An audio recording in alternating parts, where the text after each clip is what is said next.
Eu vou dar só algumas informações aí logo no início, que já está escrito aí. Aí depois a gente vê, quem quiser, igual o que a gente sempre fez. Quem quiser fazer oração, quem quiser ler a palavra, e depois a gente partilha junto. Lembrando que a gente está baseado no Mendes, como é que chama aquele da Canção Nova? Márcio Mendes. Márcio Mendes, estão seguindo a Canção Nova, escrito por ele, tá? Tá. Então, aqui é aquilo que toda novena, né, que a gente faz, é para preparação desse nascimento de Jesus, né, que ele vai preparando nosso coração para que ele nasça em cada um de nós. É um tempo que a gente vai se dedicar mais falando aí desse Natal, dessa época do Advento, que vai começar ainda no final de novembro, tá? E também é uma novena, para além de preparar, né, o nosso coração, é preparar a nossa vida para viver em comunidade. Eu acho que é isso que a gente tem que abrir o olhar, né? Quando Jesus nasce em uma família, né, ele escolhe nascer em uma família, tudo tem um porquê, e é isso que a gente vai meditar, né, sempre. E é um olhar para a gente viver sempre em comunidade. Então, olhar mais para o Senhor, né? Aqui coloquei que nesses 9 dias a igreja nos chama para centrarmos mais no Senhor, olhando as atitudes de Maria e de José, a fim da gente aprender com ele como vive de acordo com a vontade do Pai. Então, esse primeiro dia, a gente já começa se preparando, rezando para a Santíssima Virgem, pedindo a sua intercessão, uma ajuda dela, para a gente preparar. E lembrando que essa época, que a gente está iniciando antes, gente, mas pode ser até antes do Natal, viu? Nós temos aí um mês, mais de um mês, né? Um mês e meio aí, para além da oração, a gente ter gestos concretos de solidariedade, de caridade. Cada um escolhe esse algo a mais que pode ser feito. Se vocês repararem, muitas pessoas têm aquele apadrinhamento das crianças na época do Natal, a padrinha faz alguma coisa, mas não só as crianças, né? Esses gestos concretos podem ser, né, inúmeros, mas que a gente não só ore, mas que a gente viva, né? Isso também. Mas temos mais de um mês e meio para a gente se organizar para isso. Aí pode falar assim, pô, mas eu não tenho dinheiro, eu não tenho, às vezes, condições financeiras para ajudar materialmente, mas presencialmente, às vezes, a gente ajuda, viu? Escutar uma visita ao enfermo, alguma coisa assim, um idoso, né? Então, tem várias maneiras da gente concretizar essa nossa oração. Amém? Alguém quer ler essa oração inicial? Estejam todos à vontade, tá?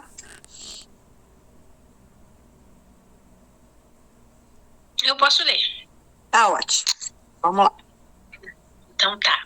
Em nome do Pai, do Filho e do Espírito Santo. Amém.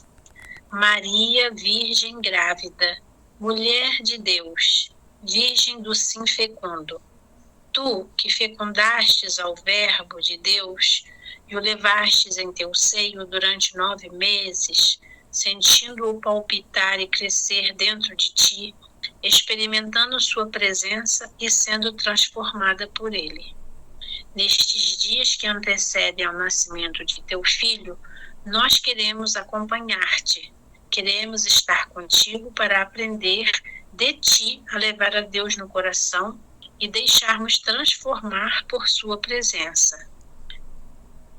Maria, Virgem grávida, nós te pedimos que, ao acompanhar-te, sejas tu quem interceda por cada um de nós, que possamos celebrar o Natal cheios da presença de teu Filho em nossa vida. Maria, Virgem Mãe, mulher da espera, confiada, pede por nós, para que neste Natal todos possamos ficar mais perto de seu Filho e assim sermos capazes de recomeçar, de perdoar e sermos perdoados, de voltar a amar e sermos curados interiormente para celebrar e viver a vida de Deus em nós. Maria, Virgem do Sim e da realização, Virgem Mãe do silêncio eloquente, ajuda-nos a celebrar este Natal, tendo teu Filho como o centro de nossa vida.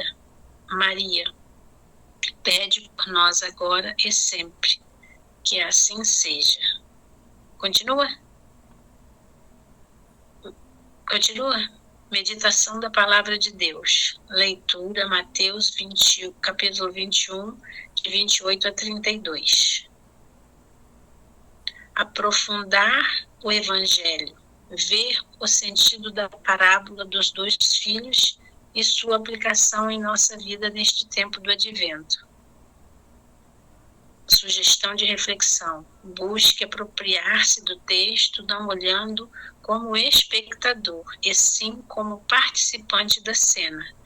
Tenha uma relação pessoal e direta com os personagens, use sua imaginação para aprofundar, conhecer a eles e aprofundar-se interiormente. Então, o que a gente vai fazer agora? A gente vai ler a palavra. Alguém está com a palavra aí? Quer pegar, quer ler?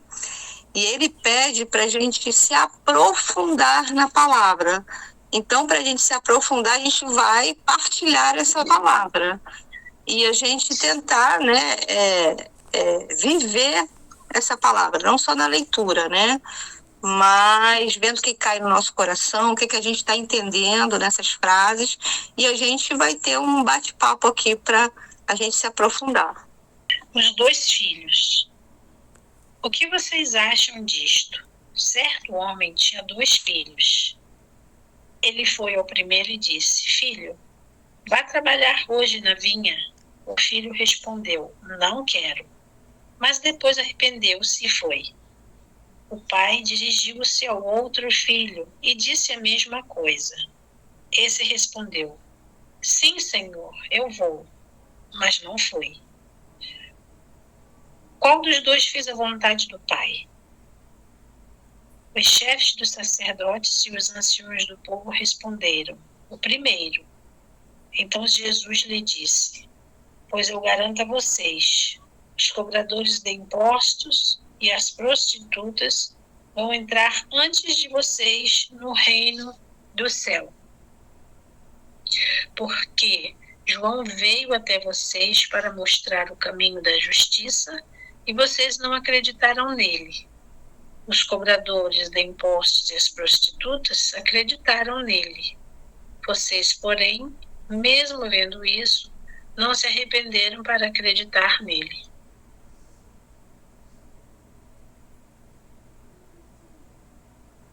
É isso aí. Vamos pensar aí. Todo mundo prestou atenção aí? Se tiver que repetir aí, a Simone repete mais uma vez. Ficou. Mas uma coisa a gente fica aí pensando, né? Esse Jesus, que vamos pegar lá no final, antes dos filhos, reprova esses sacerdotes, esses anciões, aonde eles erraram, né? Por que Jesus fala essas coisas todas? Que a prostituta precede, o que eles estão fazendo? Vamos aí conversar.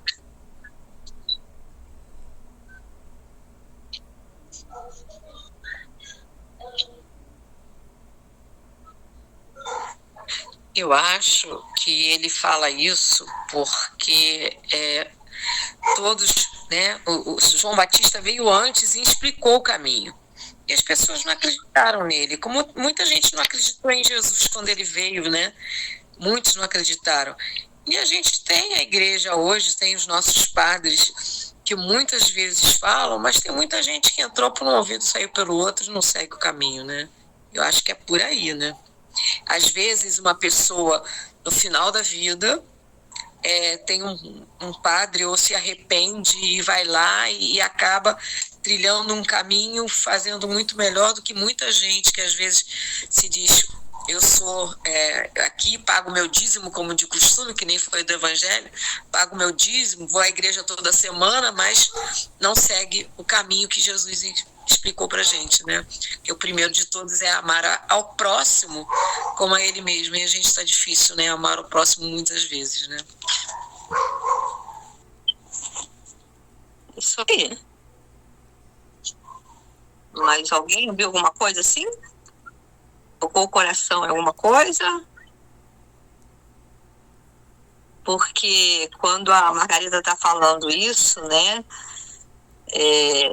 Se a gente se reporta naquele tempo, né? Jesus fala de prostitutas que nem eram pessoas cristãs, e a vida, né? Em desequilíbrio, né? Então, assim, no meu ver, quando eu fico lendo assim, me deu essa sensação dessa incoerência do falar e do fazer, né? Porque é isso, às vezes a gente paga o dízimo, às vezes a gente está rezando, mas na hora de viver aquilo, muita gente não vive, né? Muita gente ouve, mas não faz, né? E olha que o povo ali era ancião e sacerdote, né? Sabia muito bem, né, da palavra, né?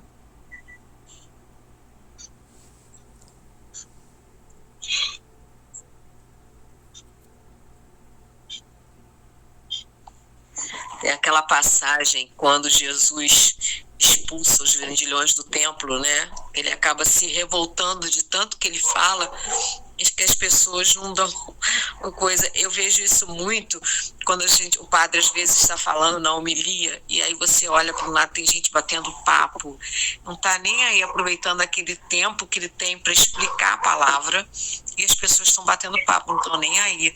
Ou durante, uma das coisas principais para mim da missa é depois da consagração, toda aquelas preces que o padre faz, né? Que pede a paz e fala. Eu acho muito importante aquilo, eu me interiorizo muito naquele momento. E tem tanta gente que aproveita aquele momento para bater papo, que é impressionante, né? E se dispersa. Então a gente acaba não aproveitando, bebendo na fonte que a gente tem, que graças a Deus a gente ainda tem padres que podem celebrar, quando muitos nem têm, né? Você vê pelo interior do Brasil, às vezes não tem padre. Na Amazônia, às vezes é uma vez por mês que tem padre. E a gente desperdiça. Eu vejo muito por aí, né? Que a gente diz, não, eu vou à igreja, eu vou todo dia, e não vai, porque acabou não entendendo nada do que o padre está falando, não sabe nem o que ele falou, né? É verdade, né? E se a gente for continuando para ver a questão dos filhos, né? O pai pede até, assim, cordialmente, né? Que os filhos trabalhem na vinha, né? O primeiro, rapidamente, fala assim, sim, senhor. Mas não faz nada. Não move uma palha, né? No ano não faz nada. O segundo está decidido. Ele fala assim, não quero. Ele fala, não quero. Mas depois que ele fala não quero, ele foi pensar melhor e aparece lá para trabalhar. Então, ele ressalta muito a questão do fazer, né? Do realizar, do viver, né? Então, sei lá, se a gente for reparar essas palavras, bem, eu estava olhando, né? O primeiro filho foi bom, foi gentil, né? Só que não realizou nada. O segundo parece que é mal criado, né? Não vou fazer, né? Mas acaba fazendo. Pensou depois e fez, né?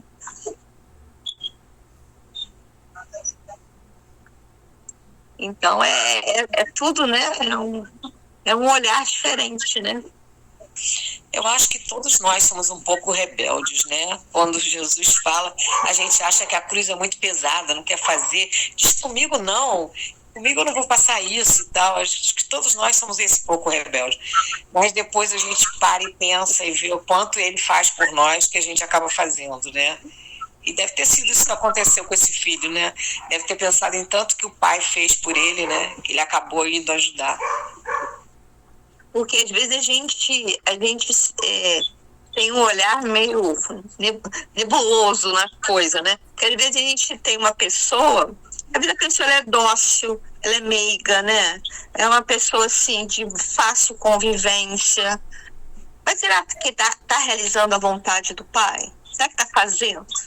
Às vezes a gente pega a pessoa que é meio assim, né? Nossa, aquela pessoa é assim. Mas será que ela, de repente, está fazendo mais do que a outra boazinha, né? Então, às vezes, a gente se confunde, né? Porque o que vale é a gente estar escutando e fazendo o que Deus quer que faça, né? Pelo menos tentando fazer, né? Tentando, né? Isso. A gente não sabe se é isso, né? Mas a gente entende que é por aí e vai fazendo, né? É isso aí. Luíse, Pai. vocês estão me ouvindo, né? Que eu não sabia se eu estava com o microfone aberto. Você sabe que, assim, eu não sei, eu acabei ficando meio perdida, eu já li várias vezes, mas ver se vocês, de repente, me fazem entender um pouco melhor. Mas quando Jesus fala aqui, né? Sim, Senhor, eu vou, mas não foi. Qual dos dois fez a vontade do Pai? Os chefes dos sacerdotes e os anciões do povo responderam: o primeiro. Então Jesus lhe disse: eu não sei porquê, mas eu achei que Jesus, quando deu essa resposta, estava indo contra a resposta deles ao dizer que foi o primeiro. Isso mesmo. Então não foi o primeiro que fez a vontade. Não, porque o primeiro só falou que ia, mas não foi. Não, esse foi o segundo. Esse é o segundo. Esse é o segundo? Por isso que andou na minha cabeça. Não. Por quê? Não, olha só, mas vamos lá, olha só. Vamos lá, de novo. O segundo, teoricamente, ele falou que ia, sim, Senhor, eu vou, mas não fui. Ou seja, ele era o errado, né? Sim. E as prostitutas, os cobradores de impostos, também eram errados e mal vistos. E Jesus fala, porém, eles vão... Aqui, ó, eu garanto a vocês, os cobradores de impostos e prostitutas vão entrar antes de vocês no reino dos céus. Entendeu? Então, eu acho que é o segundo que está certo. Que apesar dele ter feito uma coisa errada à vista de todo mundo, entendeu? Foi ao contrário, não é o primeiro, é o segundo. Porque ele pensou, né? Ele falou um não, e depois ele deu aquela pensada, né? E fez. Não, esse foi o primeiro. O primeiro logo falou, Simone, eu vou ler aqui na minha Bíblia para ver se você entende, porque a minha fala de mais velho e mais novo, quer ver? É assim, e o que vocês acham disto? Certo homem tinha 2 filhos. Ele foi falar com o mais velho e disse: filho, hoje você vai trabalhar na minha plantação de uvas. Aí ele respondeu: eu não quero ir. Mas depois mudou de ideia e foi. O pai foi e deu ao outro filho a mesma ordem, ou seja, o mais novo, né? E este disse: sim, senhor, mas depois não foi. Qual destes fez o que o pai queria? Perguntou Jesus. E eles responderam: o filho mais velho. Então Jesus disse a eles: eu afirmo a vocês que isto é verdade. Os cobradores de impostos e os prostitutas estão entrando no reino de Deus antes de vocês, dos cobradores, das pessoas que estavam ali. E ele quis dizer que o filho mais velho foi porque, bom, agora eu vou te dizer o que eu entendi. Porque as prostitutas, ele fala isso porque as prostitutas e os cobradores de impostos escutaram a João Batista, que veio explicando o caminho. Então, sim, mas eu digo assim, eles eram super mal vistos, como pecadores, como as piores pessoas. Como esse filho aí que disse que ia, mas não foi. Ele disse que não queria fazer. Esse era mal visto pelo pai, né? Que o pai pensou que ele não fosse e acabou indo. E o outro era bem visto, porque falou pro pai: não, eu faço. Falou pro pai que ia fazer tudo. Bom, isso foi... Eu acho o contrário. Para mim, esse aí que foi mal visto. Porque disse que ia fazer e não fez. O outro não, o outro se arrependeu e foi. Agora, você Esse é dizer o que faz e não faz, aí você não tem palavra. Não, você está Você correta. não disse. Você está correta, é isso mesmo. Só que aqui na minha explica que é o mais velho que foi o que falou que não iria. O mais velho falou que não iria. Porque a Margarida está falando que a colocação da Bíblia dela, né, na hora que fala, fica mais claro, né, Margarida? Que ele está falando do mais velho que falou que não e acabou indo, né? É isso? Pois é. Isso aí. E aí ele fala no final assim: porém, mesmo tendo visto isso, vocês não se arrependeram e não creram nele. É a mesma coisa do que o outro filho, né?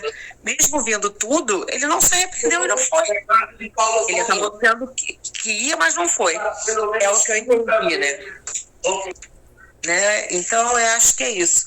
Mas você tá correta, Simone, é isso mesmo.